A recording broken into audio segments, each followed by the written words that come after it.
Je t'explique comment trouver des mots-clés business. Alors avant, ce qu'on faisait, on allait chercher le volume. Aujourd'hui, c'est terminé. On ne va plus chercher des mots-clés qui ont beaucoup de volume. Ça serait une erreur. Pourquoi? Parce que tout le monde est dessus. Aujourd'hui, on sait que pour se positionner, il faut aller trouver des micro-intentions. Comment on va trouver ces micro-intentions et comment on justifie le choix de nos mots-clés si on choisit pas le volume. Et ben c'est qu'on va regarder tout de suite. Bon, rapidement, je t'explique comment on faisait quand même avant. On allait sur un outil style SMrush. On tapait logiciel de compta, logiciel comptabilité. Ok.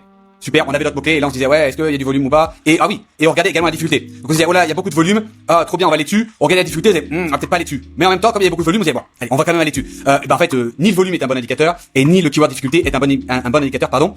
Et du coup, je vais te présenter comment moi aujourd'hui je ferais pour trouver des mots-clés business à partir évidemment du même mot-clé, hein, ça va nous aider. Rapidement, on va sur Keyword Google Planner. Alors pourquoi ce logiciel-là? Parce que déjà d'une, il est gratuit. De deux, il appartient à la suite Google, donc évidemment les données sont un petit peu plus précises que les autres. Alors moi globalement, j'utilise plus d'outils de recherche de mots-clés.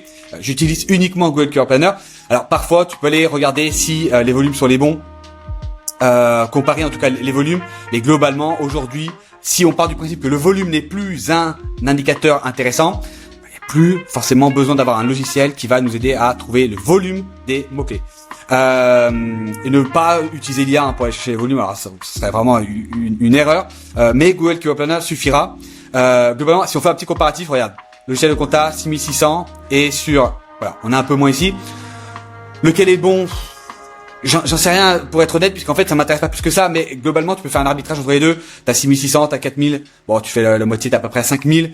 Mais c'est encore une fois, c'est pas pour moi l'indicateur qui est très important. Je vais te montrer les indicateurs qui sont importants. Mais comment on va faire aujourd'hui pour trouver nos mots-clés business? Donc on part du principe qu'on est un logiciel de comptabilité et qu'on veut trouver nos mots-clés qui, alors quand je dis business, c'est qui permettent de rapporter des leads, donc des emails, hein. Attention, on ne vend pas dès la première visite, ça n'existe pas. Donc globalement, c'est avec quels mots-clés je vais pouvoir récupérer des emails, c'est ce qui nous intéresse aujourd'hui. Cela dit, avoir des mots-clés qui ont du volume n'est pas mauvais en soi. C'est simplement que dans une priorisation, dans une strat SEO, on va pas prioriser en premier les mots-clés qui font du volume, mais plutôt les mots-clés qui nous rapportent des leads. Voilà. Et derrière, évidemment, on peut avoir très bien des mots-clés qui nous rapportent du volume parce qu'il y a plein d'autres intérêts à avoir du volume. C'est un indicateur pour Google qui peut être intéressant. Ça nous permet aussi d'élargir. C'est un indicateur pour Google qui peut être intéressant. Ça nous permet aussi d'élargir évidemment notre spectre de prospects. Bon, voilà. Mais est-ce que c'est vraiment intéressant d'aller se battre sur des mots-clés avec du gros volume? Pas forcément. Vraiment pas forcément. Le SEO a changé et c'est notamment là-dessus qu'il a changé. On devient un expert de sa niche, on se spécialise et on n'est plus forcément en train d'attaquer tous le même mot-clé, qui d'ailleurs sur le logiciel comptabilité n'est pas forcément un mot-clé business. Bon, là ça l'est globalement, mais ça peut être aussi des personnes qui cherchent à comparer. Alors que si la personne tape typiquement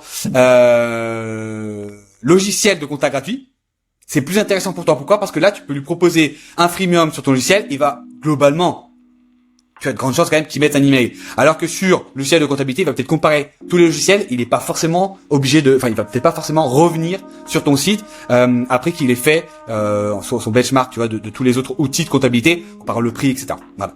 Donc il faut avoir la meilleure page, mais il faut aussi avoir le meilleur mot-clé. Et pour avoir le meilleur mot-clé, le volume n'est pas forcément un meilleur indicateur. Et comment on va choisir un meilleur indicateur que le volume? Eh ben simplement, on va suivre une méthode que j'utilise à chaque fois. Elle consiste à lister tous nos mots-clés, garder les listes et aller comparer derrière, et je vais te montrer tout ça. Donc je vais télécharger simplement ma liste à partir des mots-clés que j'ai en tête. Voilà, je télécharge et je ne fais rien d'autre. Je télécharge ma liste et je ne fais rien d'autre. Je pars du principe, donc j'ai des mots-clés en tête, je liste tous mes mots-clés, donc j'en fais des listes. Un mot-clé égale une liste qu'on télécharge. Si t'as pas d'idée, t'as qu'un seul mot-clé, bon, ce que tu fais, tu peux regarder. Donc là, ce qui nous intéresse, on a vu logiciel comptabilité gratuit. C'est un mot-clé qui pourrait m'intéresser. Hop, je le reprends. Et j'en fais une autre liste. Le but, c'est qu'il y ait suffisamment de mots-clés ici, de propositions, pour pouvoir en faire une liste derrière. En fait, c'est ça qui est intéressant. C'est que chaque mot-clé doit faire une liste. Et si tu fais un peu d'SEO, tu arrives à te projeter que chaque liste peut être une préparation au cocon. Parce que s'il y a suffisamment de mots-clés, on peut créer des cocons. Donc je télécharge cette liste-là, voilà. Bon, on va pas en faire plus que deux, hein, c'est juste pour donner un exemple, mais peut-être un exemple un peu plus, voilà. Le logiciel comptabilité, il y a une chose un peu plus intéressante. Voilà, ça c'est intéressant. Voilà.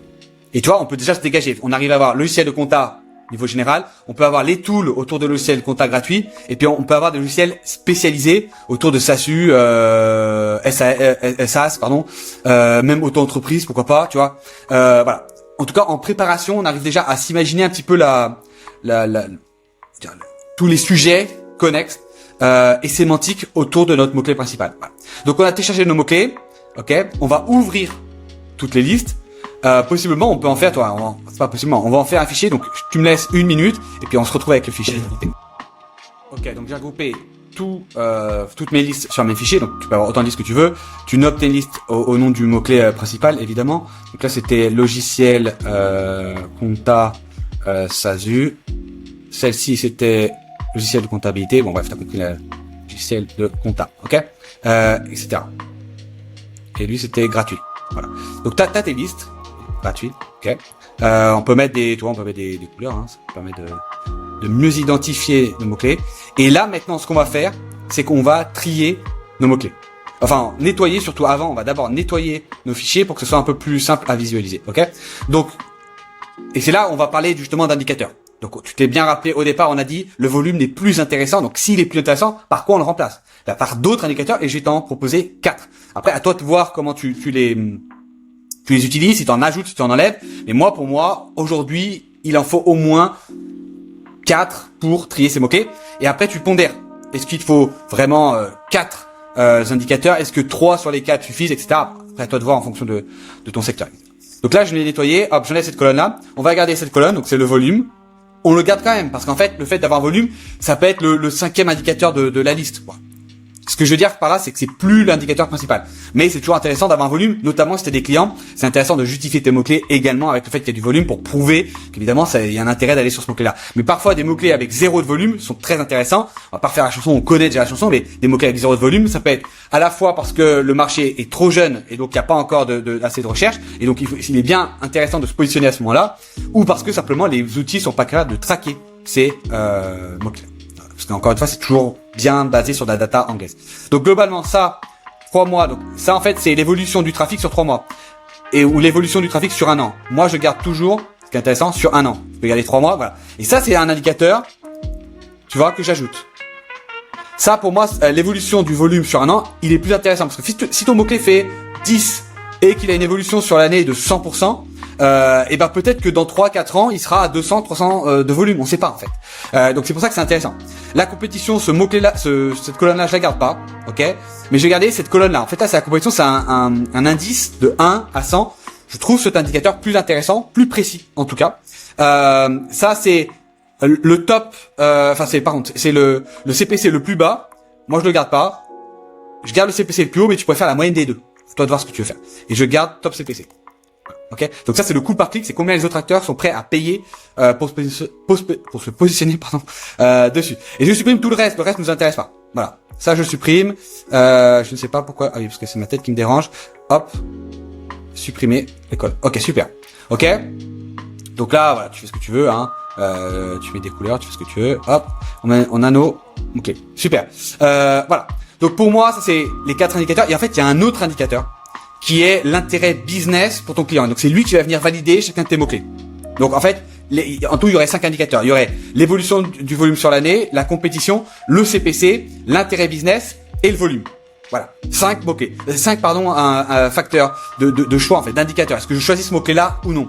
Ce qui est intéressant également ici, c'est combien d'indicateurs je garde pour valider mon mot-clé.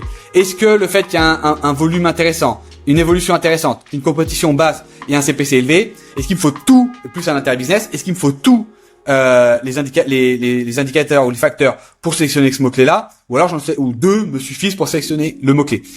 Typiquement, tu vois, là, le volume est intéressant. Bon, la variation sur l'année, elle est un peu descendante, mais bon, 19-20%. Ça dépend aussi de la saisonnalité, tu vois. On sait très bien qu'en septembre, le mot-clé explose et puis après, il descend un petit peu. Voilà, ou même en janvier, on sait très bien que la création d'entreprise en janvier explose. Donc voilà, il y a la saisonnalité, faut faire attention, mais c'est un indicateur. Toi, 0%, c'est bien aussi.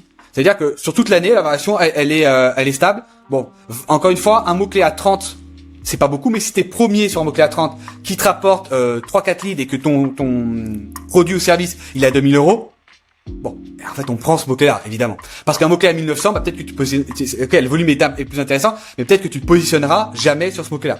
Voilà, donc c'est intéressant aussi de comprendre ça. Donc voilà, et après la compétition, bon, ce qui est au-dessus de 50, c'est un peu plus compétitif, mais encore une fois, la compétition, globalement, c'est des SEO qui font les pages. Donc si toi, tu arrives à être un peu plus expert que les SEO sur ta thématique, la difficulté pour moi elle est pas, voilà. Mais ça reste un indicateur qu'on peut quand même prendre. Et également pourquoi? Parce que pour justifier tes mots-clés auprès de tes clients. Moi je pense toujours à ça. Comme je vends des prestats, évidemment le volume et la compétition, même si c'est pas les indicateurs les plus intéressants en tant que SEO aujourd'hui, ça reste quand même ça reste quand même des indicateurs qu'on va pouvoir vendre à nos clients, donner à nos clients. Pour justifier nos mots-clés, il faut évidemment justifier à chaque fois pourquoi tu choisis chacun des mots-clés. Tu peux pas faire ça comme ça sorti de ton chapeau. Et le CPC qui est pour moi l'un des indicateurs les meilleurs. S'il n'y a pas de CPC, ça ne veut pas non plus dire que le mot-clé est acheté. Mais globalement, s'il y a un CPC, c'est que les autres acteurs mettent beaucoup d'argent et donc derrière il y a potentiellement beaucoup de business. Encore une fois, le business c'est récupérer des emails qualifiés. On est d'accord. Et on n'est pas là pour faire du marketing avec le pied dans la porte ou marchand de tapis.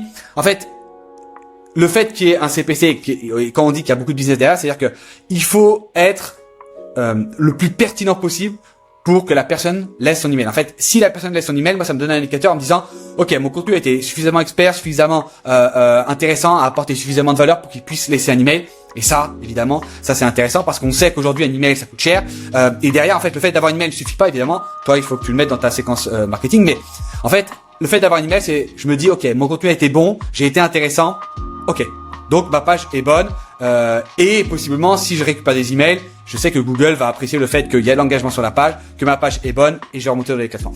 Donc je sélectionne et en fait tu vois donc je sélectionne mes mots clés en fonction de ce que j'ai envie.